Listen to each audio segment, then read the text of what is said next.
So this is Geneva, and we're here at the UU Church at Mirror Lake. So that is the, which church?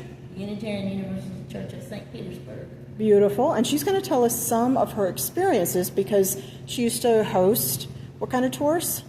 I did ghost history tours for 14 years.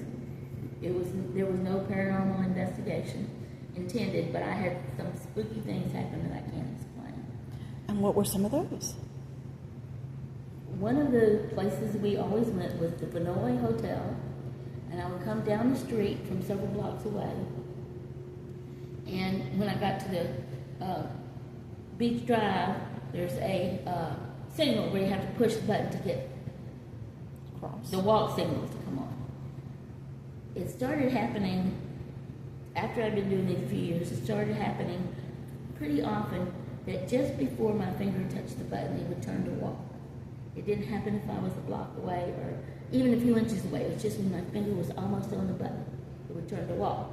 Now, normally I would think, okay, there was somebody here before me on either side who pushed the button and got tired of waiting and walked before it turned, and then it turned. But I was walking a block and a half looking straight ahead, and I could see many times there had been nobody on either side to do that. At first I thought it was my imagination. It started happening about every 12 to 15 tours. Wow. And the boss had told me when I got hired, if you see or hear any evidence of ghosts, they don't like you to tell anybody that they're there. For a year, I didn't tell anybody. And then I told my boss, and I started telling my friends. It never happened again after I told them. Ghosts are funny that way. So that was towards the Vinoy. No.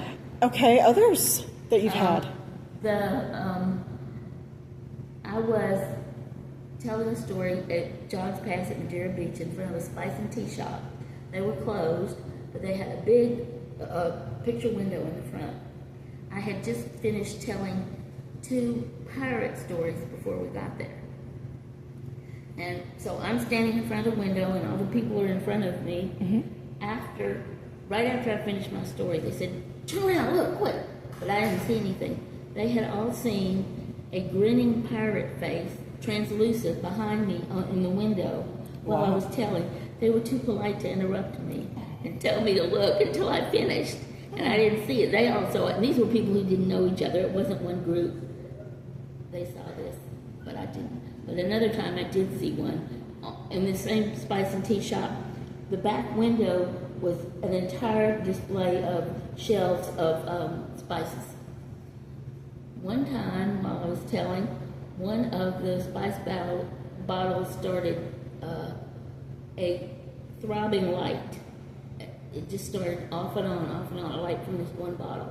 And people did tell me, and I turned around and I saw that. Oh, that's wild. I don't know how it started or why. Very cool. Those are fun, though.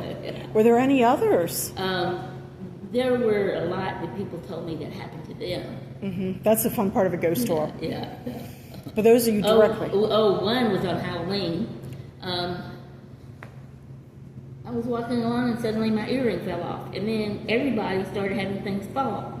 A woman had been at the beach that day. She had a can cozy down the bottom of her very large purse, and it migrated out of the purse and fell. Was it metal? No. Just okay, but it was styrofoam. Okay. And a man had a sport jacket on that had those big patch pockets. He had something small down at the bottom of his big patch pocket, and it migrated out and fell down. Oh. Several people on Halloween, things would just fall. That's crazy. Very cool. Well, I want to thank you so much for telling your stories, and this will be up on the Spirits YouTube page. Great. All right. Thank you.